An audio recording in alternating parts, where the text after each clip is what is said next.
Gray Penner was 120 pages into his newest Clive Cussler novel when he heard his wife's car finally pull into their garage. He touched his Fitbit to see the time was 8:17 p.m. He grimaced. This was the third time this week his wife had come in late from work. Up until 4 months ago, she had never come home late in the 7 years they were married. Gray wasn't born yesterday, nor the day before. He didn't think anything the first few times Kelly had called to let him know she'd be late. Then he noted one evening when she got home later, her lipstick was slightly smudged, something almost unheard of as Kelly was almost OCD about her appearance. He was pretty sure he noticed another man's aftershave as she leaned in to kiss him hello. So that night in bed, he purposely nuzzled up to her neck as he spooned her from behind. He didn't know a lot about fragrances, but he knew there was quite a bit of difference between the white shoulders he bought her and whatever the hell he was smelling. Gray almost gasped when his auburn-haired wife walked in the door. At 30, he felt that she was every bit as beautiful as the first time he had seen her in college, and his near gasp was his usual reaction every time he saw her after being apart for several hours or more. Kelly smiled to herself when she saw her husband's usual reaction when she walked in. She knew his reaction was truly a sincere compliment. Plus, she had to admit to herself that she found it arousing that her husband found her alluring so soon after she had been attached to another man's lips. "Hey, sweetie," she said as she strutted over to him, gave him a quick kiss on his lips, and turned to head upstairs, her unseen smirk both confident and condescending. "Just need to get comfy. Be down in a minute." Gray hadn't said a word while his wife breezed in and headed upstairs, not that she seemed to notice. He noticed, however, the now usual scent of aftershave. Not for the first time, he furrowed his brow as she climbed the stairs, dreading the upcoming confrontation that had to happen soon if he was to keep his marriage alive. At this point in time, Gray was pretty sure his wife hadn't totally crossed the line with the Prince of Paco Rabanne, as he thought of her would-be seducer, but he believed she had been moving closer. For 7 years, Gray had feared that his beautiful wife would one day realize she had married beneath herself in terms of aesthetics and seek to remedy that situation. Gray didn't see himself as an ugly man, but what he felt were average looks were no way in the same league as his spectacularly beautiful wife. The snake walking into the Garden of Eden was named Johann Wegmann. Kelly was an assistant vice president at an international telecommunications firm. Johann was a well-built 40-year-old blonde vice president who transferred in from the firm's headquarters in the Netherlands about 6 months ago. Gray heard way more than he wanted to about the Dutch transfer for the first 2 weeks before Kelly went completely radio silent about him. Gray had his suspicions. "Hey, that new Dutch guy still in your office?" Gray asked one evening during dinner when Kelly was talking about her day. "Yeah. Why do you ask?" she answered, somewhat confused. "For a few weeks, he was the only one you talked about. Now it's like he's disappeared completely," Gray said. "Well, he works in another department.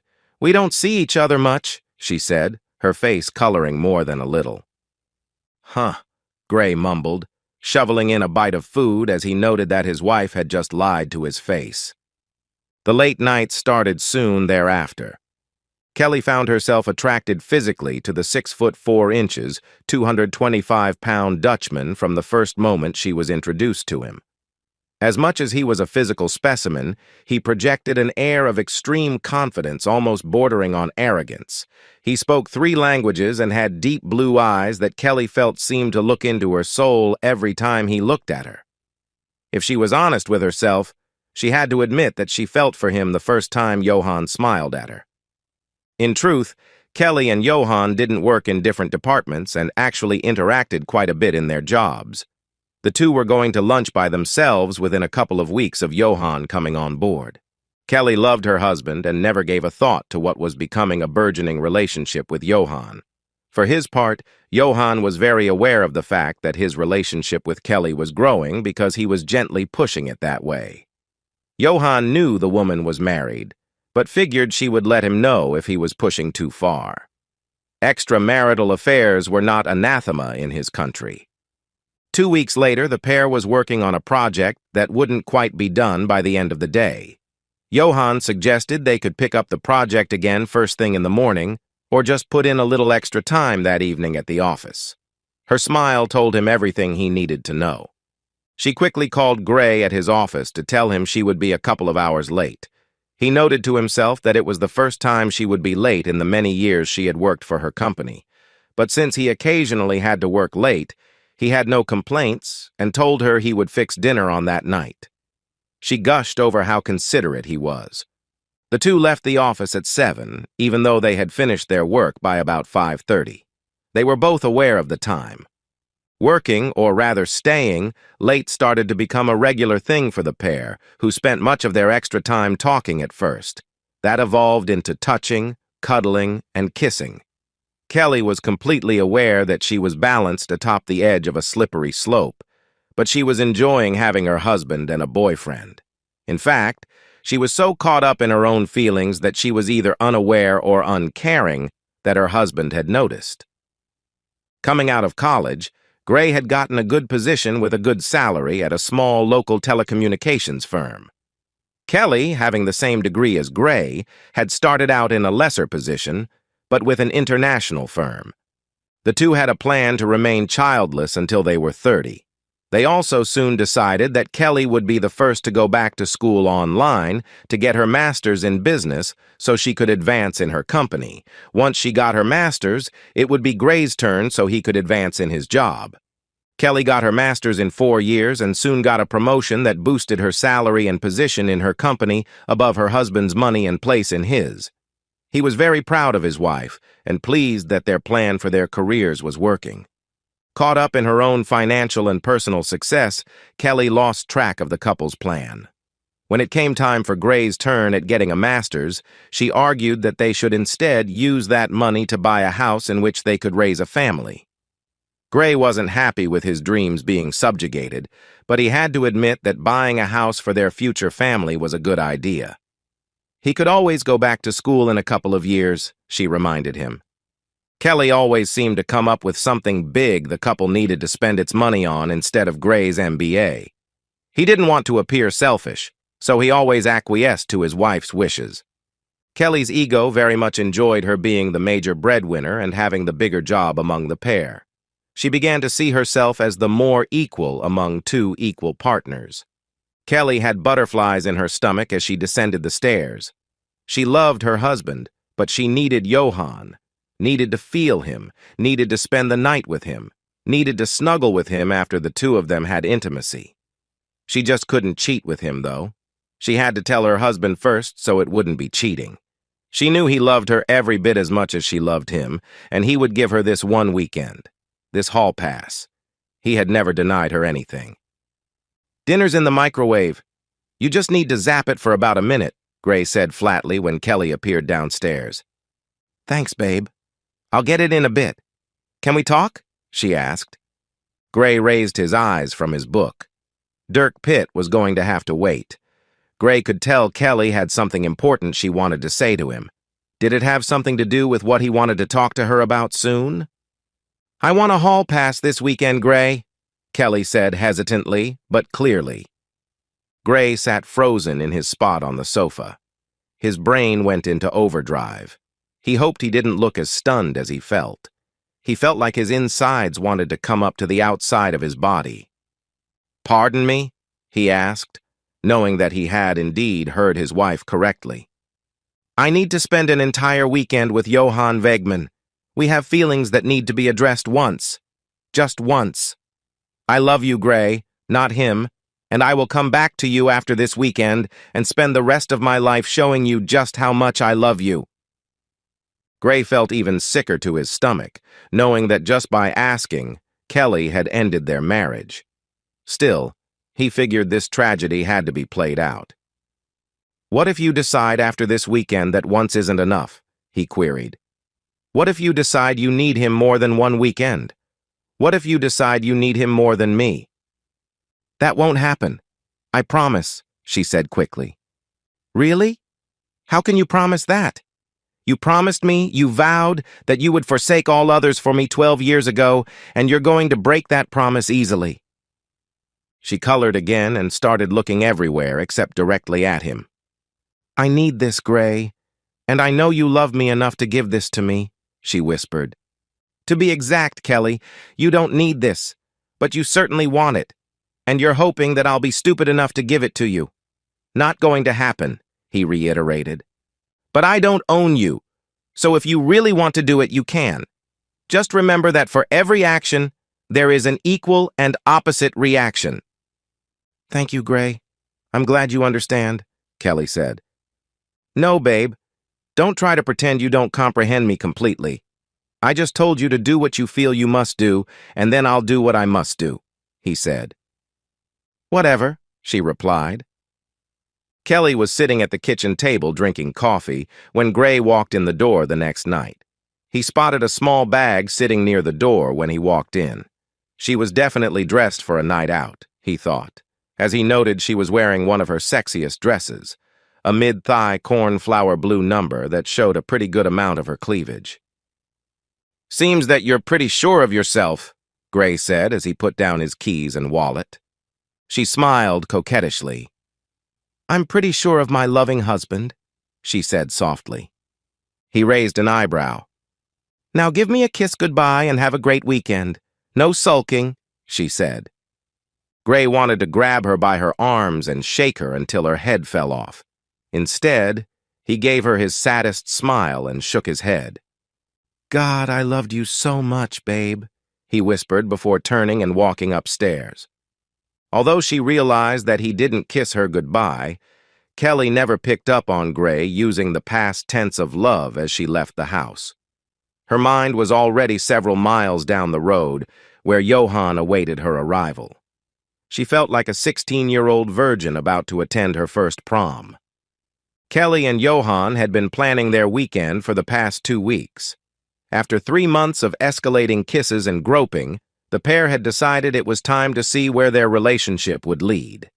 Johann had no problem with the fact that Kelly was married. She had told him the two were working on some things in their marriage.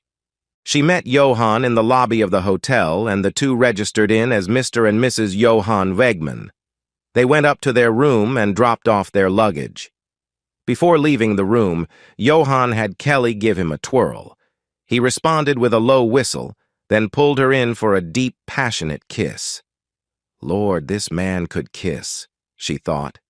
Their reservation at the upscale steakhouse was for 7 p.m., so they had to untangle and get on the way. The meal was scrumptious. They enjoyed a nice bottle of wine with the food, but only one because both wanted to be at their best. They each had a gelato for dessert. They talked in hushed tones throughout the meal, enjoying each other's company. They touched gently. To anyone watching, they would have looked like a married couple very much in love. The remnants of a medium-sized pepperoni pizza and 4 empty beer bottles were on the snack table near Gray's recliner. Although Gray was a fairly accomplished cook, he most certainly wasn't up to the task of cooking on this night. After some thought, he decided that pizza and beer were the perfect meal on the night his wife would be giving her body to another man. Once he was done eating, Gray went upstairs to the master bedroom with several large trash bags. He spent the next 30 minutes throwing all of Kelly's clothes haphazardly into the bags, then walked them downstairs and placed them by the front door. He took a little more care with her jewelry and toiletries while placing them in a box and also putting them by the door. Satisfied to a degree and angry beyond description, Gray went back downstairs, put a DVD into the player, and settled in to watch his favorite all-time movie, the Mel Brooks classic, Young Frankenstein. Kelly and Johann had barely gotten back into their room when he crushed his lips to hers. She wrapped her arms around his neck, and the two stood there passionately for about a minute. From what she had observed through his suit pants at the office, Kelly thought Johann would be a little bigger and thicker than her husband, especially when she factored in Johann's size advantage. He had 6 inches and 40 pounds over her husband. No longer fully clear-headed, Kelly noticed that Johann's size, even when fully engaged, didn't seem to surpass what she had expected. She had heard her friends talk about the difference between a grower and a shower, but hadn't paid much attention. As Johan's situation progressed, it became clear that there wasn't much difference in size compared to her husband's, leaving her with a sense of unmet expectations. The next day, Saturday, the pair were scheduled to enjoy a day of activity before another high-end dinner and then carnal activities. Kelly was hoping that the previous evening was just a one-off. Gray spent the entire day on Saturday by himself, not even turning on his television until the sun went down.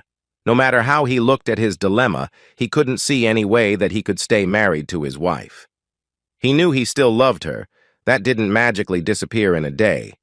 But he couldn't brook the disrespect she had recently shown him, nor would he ever trust her again, waiting for her to claim a hall pass whenever she wanted to have intimacy with some other guy. A rerun of Leave It to Beaver was playing on the screen in front of him, but it could have been adult videos for all Gray knew and cared. He took another swig of beer and stared straight ahead, his brain returning to happier times with Kelly. To be truthful, Gray was never quite sure how the two wound up together. As business majors in the same year at Arizona State University, the two had several classes together, but Gray never suspected that the stunning young woman even knew who he was.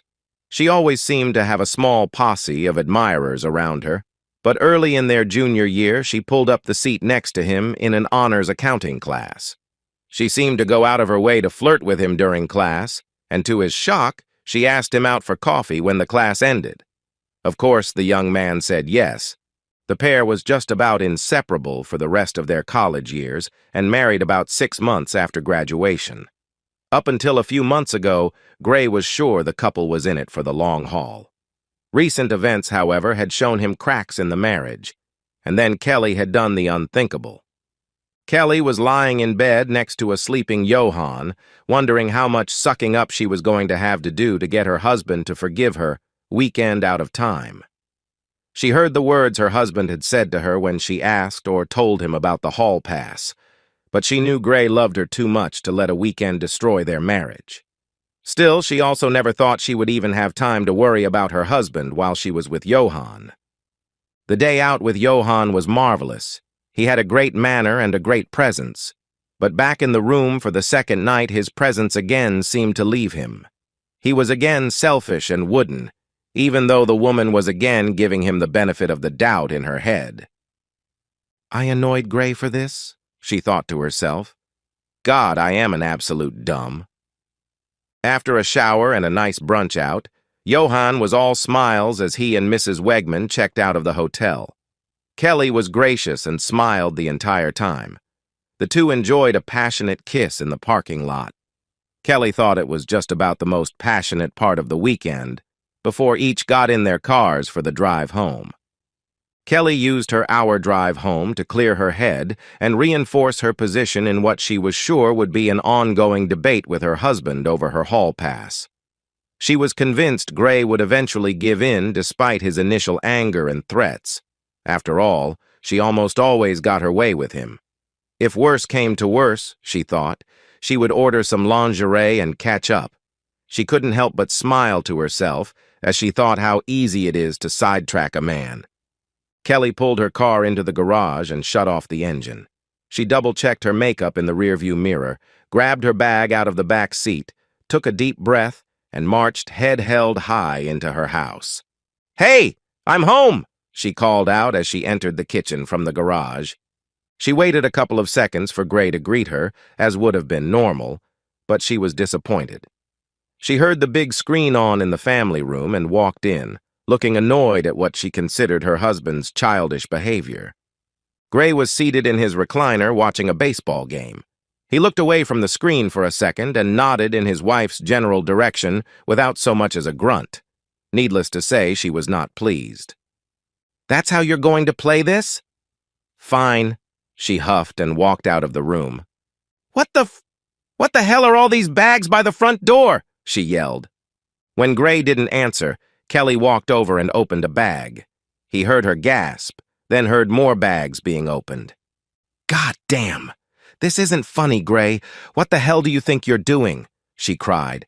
Making it easier for you to move out when I serve you divorce papers, he responded, surprising her by coming up silently almost right behind her. No divorce. Not going to be a divorce, you Utes. We talked about this. It was one weekend. One weekend. We've been married 12 years. You can give me one weekend. First off, we didn't talk. You talked, I listened. You told me you were taking a hall pass. Once it was my turn to talk, I told you I wasn't going to accept that. Not my problem that you didn't take me seriously. We're married. That means no hall passes. Ever, Gray asserted. You would seriously divorce me for a weekend out of all the time we've been together? And all the time we would be together in the future? She asked, panic in her voice now. We won't be together in the future since you did this. I told you this. What part of I will do what I have to do did you not understand?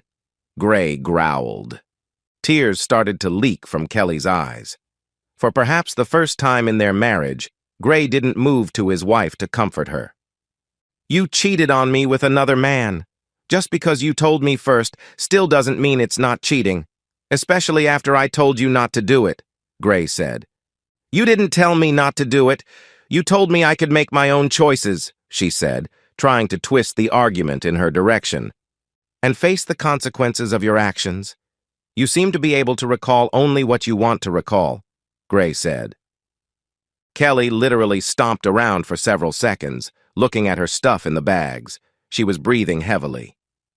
Well, I'm not moving out. This is my house, too, she said. Fine. But since your stuff is already bagged, you can move your stuff into the guest room. I'm staying in the master, Gray said. Fine, she grumbled and started hefting bags back up the stairs. You going to help? I already did my part, he answered. I packed the bags.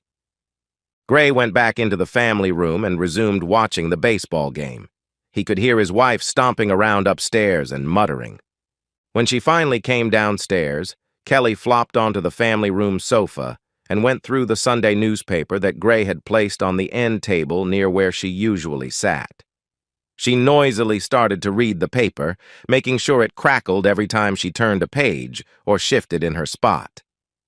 Aren't you going to at least ask me how my weekend went? She huffed. Why would I want to know that?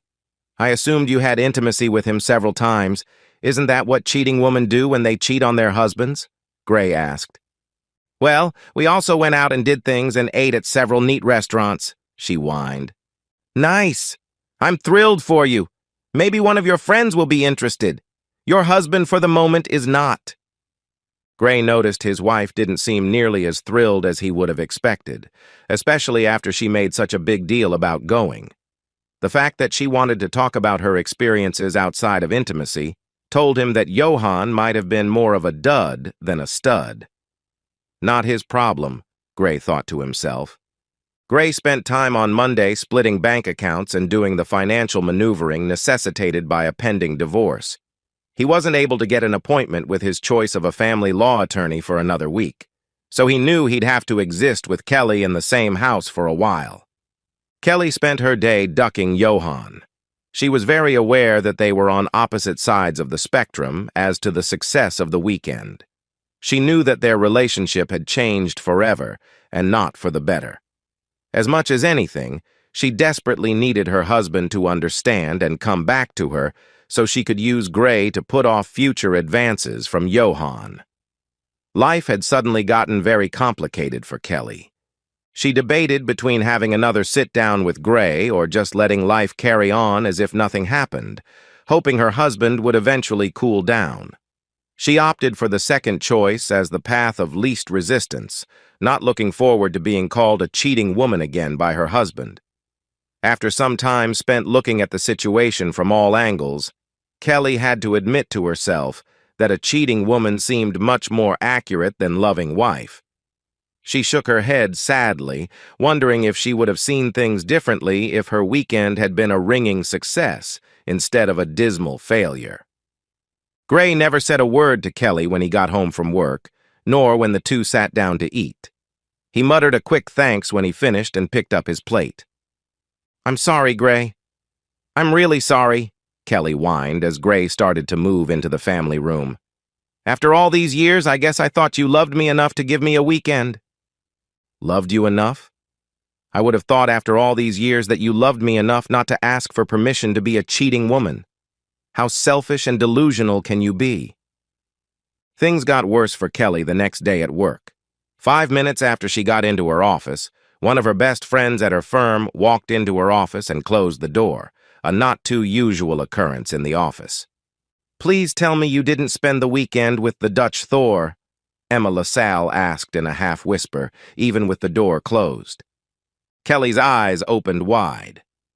"He's been bragging?" she rasped, her face twisting in shame and anger. "I'm assuming if it didn't come from you, it came from him," Emma said. "But I didn't hear it from him. I heard a couple of the girls whispering about it in the break room while getting my coffee. If there's already whispering at 8 in the morning, it will be all over the office by noon. No way to hide it now." Kelly put her head in her hands. Emma watched as tears fell on her desk. "Yeah, you've become the cheating woman that every woman loves to hate, and every guy now wants to get a piece of. So how good was it?" she inquired, raising her eyebrows. "That's the biggest problem. It wasn't.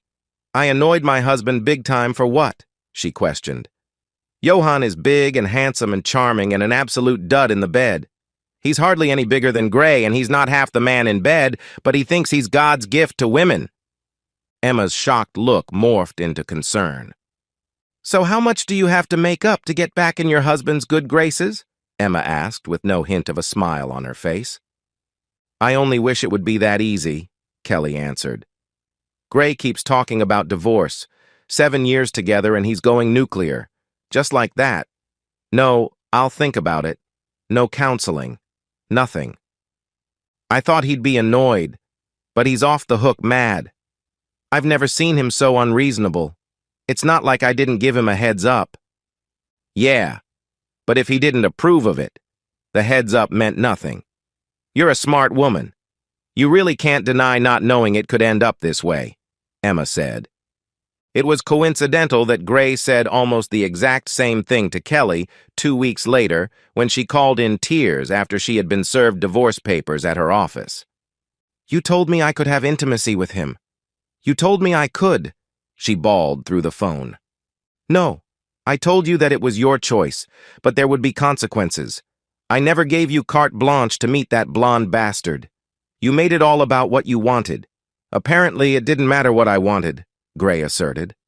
Gray received a phone call from his in-laws a couple of weeks later, pleading for him to talk to their daughter and consider reconciling. Gray liked his in-laws and had always gotten along well with them. He tried to let them down gently. "She said she made a mistake and you won't talk to her. Won't let her explain," his father-in-law accused gruffly. "You're a better man than that, Gray." "She made a mistake. Is that really what she called it?" Gray said with more than a touch of irony in his voice. "Well, she really never told us what that mistake was. But after 7 years, don't you think you owe her some courtesy?" Ken Clayton said. "She didn't tell you the whole story, Ken. I don't call giving herself a hall pass to have a coworker for a weekend a mistake. I warned her there would be consequences," Gray said. "Oh, no, no, she couldn't have been that stupid," Ken cried. Gray didn't feel he needed to respond to what he was sure was more of a rhetorical comment. "I'm truly sorry," Ken said. "I don't know what else I can say. I won't be bothering you again." Gray groaned when he saw it was Kelly calling him the day after he spoke to her father. More excuses coming, he thought. "I'm sorry for my dad calling, Gray. I guess you found out that I wasn't exactly forthcoming with my parents. That's not the sort of thing you admit if you don't have to. I never thought he'd call, and I never thought you'd rat me out," she said softly. "I didn't rat you out. I told the truth," he said without emotion. "Yeah," she sighed.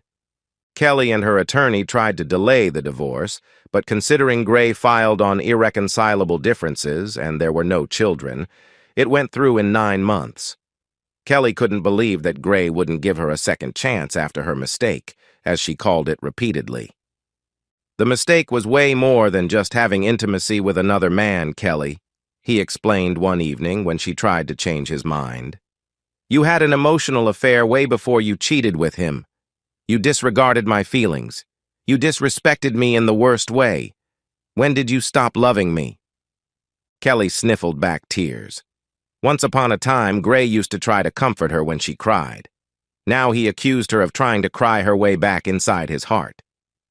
I know you still love me, Gray. Why can't we try to reconcile?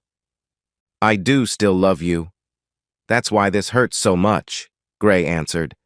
But it's apparent to me that you don't love me nearly as much as I love you. I would have never considered cheating on you, ever. But I could never trust that you wouldn't do this again, the next time another man catches your fancy. There won't be another man, I promise, she interjected quickly. There shouldn't have been a first man, Gray grumbled.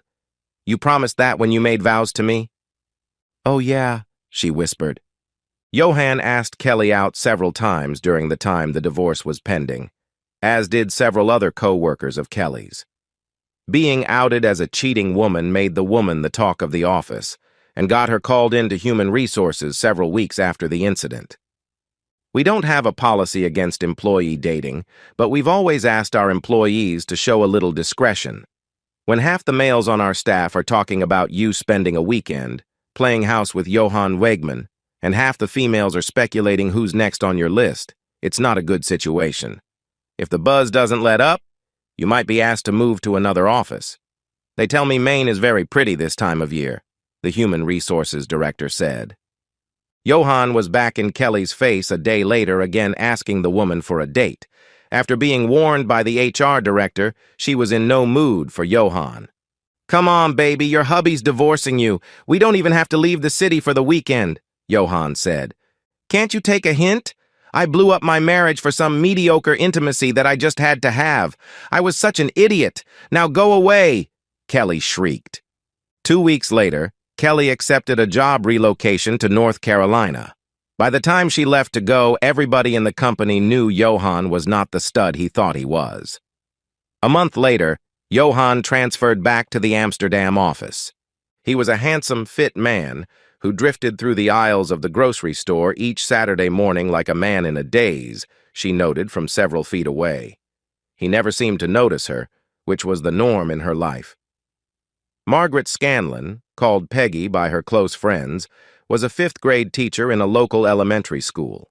She was average-looking, with an average body, she thought, meaning she had nothing to attract a good-looking, obviously single man. She was 29, and in a few weeks would turn the big 30, without any prospects for leaving the single life anytime soon. Peggy wondered how an attractive man like him could still be single.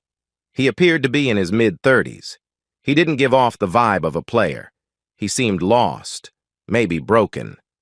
Gray Penner didn't wear a wedding ring on his left hand, but Peggy determined he was single long before looking at his hand. The articles in his cart told her everything she needed to know about his marital status. Pop-Tarts, frozen pizza, macaroni and cheese, beer, and meat for the grill.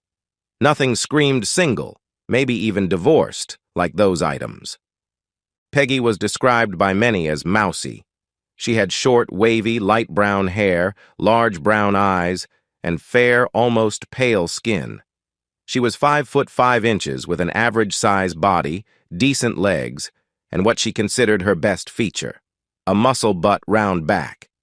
Personality-wise, she would have described herself as a wallflower. In college, her friends considered her the perfect wing woman due to her friendliness, loyalty, and her average looks. She first noticed the man in passing several months before.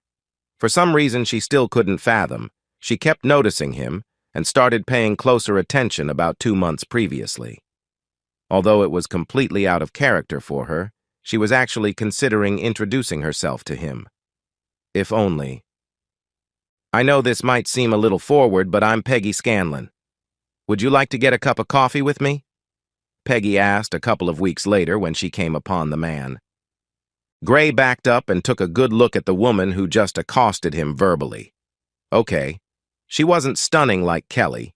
Not many were. But there was something in her look that made him say yes. something in her eyes that made him want to know more about this mystery woman. It was the first time in 2 years that he had considered a woman in more than just a friendly way. "Yeah, I think that would be great," Gray brightly responded. Peggy Scanlon was an open book, in fact, an easy reader. She hadn't dated much in her 29 years, and never seriously. She seemed intelligent and well-read, and he listened attentively as she explained her past. When she finished her soliloquy, she sat quietly and waited for him to spill about his past. She watched his eyes carefully and determined that he was single because he was divorced. His eyes revealed the pain that only someone who had been hurt deeply could know. She watched as he thought. She could see he was trying to figure out exactly how much of himself to reveal. He revealed virtually his entire story as she sat in rapt attention. Both sat quietly when he finished. He sighed heavily, looking at the woman as if the weight of the world was lifted from his shoulders. "I'm sorry for hitting you with that," he said as he looked up. "You're the first person I've told the whole story to. I've been told I have that effect upon people. I'm also pretty good with little kids and dogs," the woman said. Gray chuckled. He felt very comfortable with this stranger, almost like when he was with Kelly. Before the pair went their separate ways, Gray had a date for the following Friday night. The two had intimacy for the first time on their third date. Peggy was trying to hold out longer, but she proved to be the weaker partner.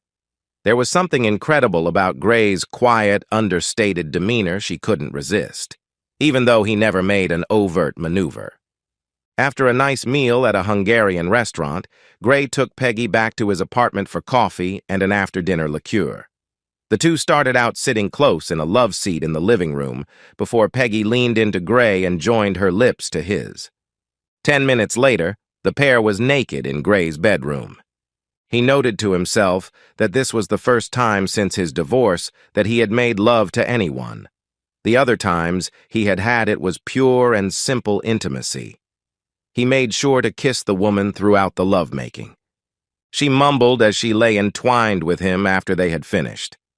"Shh, it's all right. Plenty of time to talk later.